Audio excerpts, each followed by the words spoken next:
Hello friends, welcome to Jahangir Sahab math. मेरा नाम है नरेंद्र जहांगीर और हमने क्लास 10th मैथ्स की एक्सरसाइज 7.1 का क्वेश्चन नंबर 4 लिया है। चेक वेदर 5-2 ये एक कोऑर्डिनेट दे रखे हैं एक पॉइंट के, दूसरा पॉइंट दे रखा है 6-4 और तीसरा पॉइंट दे रखा है 7, -2 are the vertices of an isosceles triangle. ठीक है, ये आइसोसेलेस ट्रायंगल के वर्टिसेज है या नहीं है हमें चेक करके बताना है। तो हम एक ट्रायंगल बना लेते हैं। जैसे ये हमने एक ट्रायंगल बना लिया। ठीक है, आइसोसेलेस ट्रायंगल कौन सा होता है? जिनकी दो साइड सेम हो। ठीक है, तो इस ट्रायंगल में हमें ये तीन वर्टिसेज है, इसको ए मान लेता हूँ, इसको बी मान लेता हूँ और इसको सी मान लेता हूँ। तो वर्टिसेज के हमें कोऑर्डिनेट्स दे रखे हैं। जैसे ए के कोऑर्डिनेट मान लेता हूँ 5, -2। ठीक है, बी के कोऑर्डिनेट है 6, 4 सी के कोऑर्डिनेट है 7, -2। ठीक है, ये तीन वर्टिसेज हो गए हमारे। अब इनका हम क्या करेंगे, इनकी लेंथ फाइंड आउट करेंगे साइड्स की। जैसे ए बी की लेंथ फाइंड आउट करेंगे, बी सी की करेंगे और ए सी की करेंगे। अगर दो साइड सेम आ गई हमारी तो हम बोल देंगे कि ये आइसोसेलेस ट्रायंगल है। तो हमें पता है कि दो पॉइंट के बीच की डिस्टेंस अगर हमें फाइंड आउट करनी होती है तो डिस्टेंस का फॉर्मूला क्या होता है? डिस्टेंस इज इक्वल टू, ये कॉमन फॉर्मूला होता है सबके लिए, √ऑफ x2 - x1 का whole square plus y2 - y1 का होल स्क्वायर। ठीक है, ये डिस्टेंस का फॉर्मूला होता है।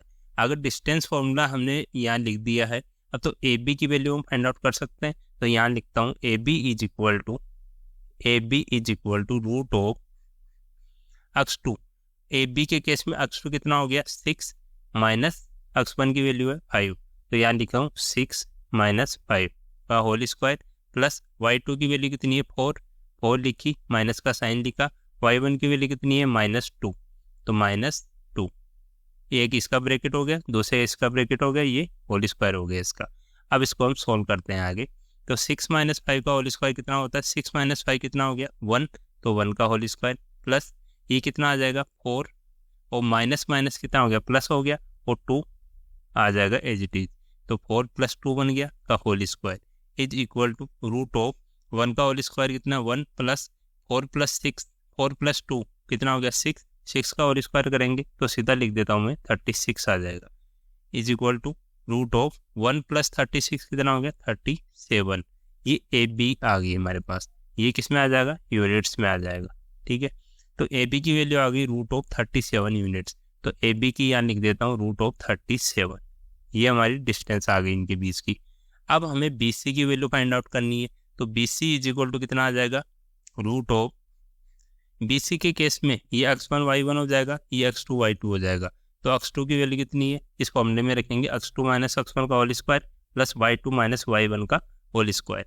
तो x2 कितना है 7 - 6, तो x2 - x1 का होल स्क्वायर प्लस y2 कितना -2 और माइनस का साइन, y1 की वैल्यू कितनी है 4 है, 4 लिख दिया। ये इसके ऊपर रूट चलता रहेगा। इज इक्वल टू √ऑफ 7 - 6 कितना हो गया 1, तो 1 का स्क्वायर प्लस ये -2 और -4 कितना हो गया -6 हो गया, तो -6 का whole square is equal to √of 1 का होल स्क्वायर कितना होता है 1 प्लस 6 का होल स्क्वायर, -6 का होल स्क्वायर कितना हो जाएगा, माइनस इंटू माइनस तो प्लस हो गया और 6 का होल स्क्वायर कितना होता है 36 हो गया। तो बी सी की वैल्यू हमारे पास आ गई 1 + 36 कितना हो जाएगा √ऑफ 37। ठीक है, ये आ गए यूनिट्स में। तो बी सी की जगह रख देंगे √ऑफ 37। अब देखो दो साइड हमारी सेम आ गई, तो हम क्या बता सकते हैं कि आइसोसेलेस ट्रायंगल है? नहीं बता सकते अभी, क्योंकि ए सी की वैल्यू भी हमें फाइंड आउट करनी पड़ेगी। अगर ए सी की वैल्यू सेम आ गई, √ऑफ 37 आ गई, तो इक्विलैटरल ट्रायंगल बन जाएगा। तो हमें ए सी की वैल्यू भी फाइंड आउट करके बतानी पड़ेगी। तो ए सी की वैल्यू देखते हैं। ए सी इज इक्वल टू कितना आ जाएगा √ऑफ, इसमें क्या हो जाएगा ए सी बोल रहा हूँ, तो ये x1 y1 हो गया और ये x2 y2 हो गया। तो x2 कितना आ जाएगा 7 माइनस x1 की वैल्यू है 5 का होल स्क्वायर प्लस y2 कितना आ जाएगा -2 माइनस और ये हो जाएगा -2 y1 -2 का whole square is equal to √of 7 - 5 कितना होता है 2, तो 2 का स्क्वायर प्लस -2 और ये माइनस माइनस प्लस हो गया तो +2 बन जाएगा यहाँ पे का whole square is equal to √of 2 का स्क्वायर कितना होता है 4 प्लस -2 + 2, ये तो 0 बन गया, ठीक है। एक प्लस की वैल्यू है, एक माइनस की वैल्यू सेम है, तो -2 + 2 0 हो गया, तो 0 का स्क्वायर 0 ही होता है, तो 0 लिख दिया। इज इक्वल टू √4, √4 कितना होता है, AC कितना आ जाएगा 2 लिख सकता हूँ सीधा, 4 को क्या लिख सकता हूँ 2 × 2, √2 × 2, तो 2 × 2 पेयर बन गया, तो एक पेयर में से 2 बार आ गया, तो AC की वैल्यू आ गई 2 यूनिट्स, ठीक है। अब यहाँ हम देख पा रहे हैं कि जो AB है, ईयर AB है, इसकी वैल्यू में यहाँ लिख देता हूँ, AC की वैल्यू कितनी है 2 है, ठीक है। तो AB √37 है, BC भी √37 है, इज इक्वल टू √37 यूनिट्स है, and AC is equal to 2 units है, ठीक है।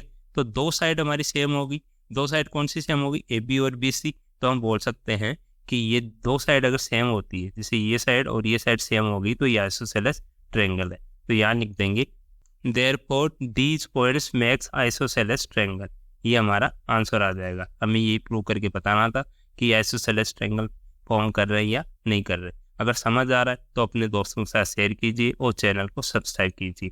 Thank you.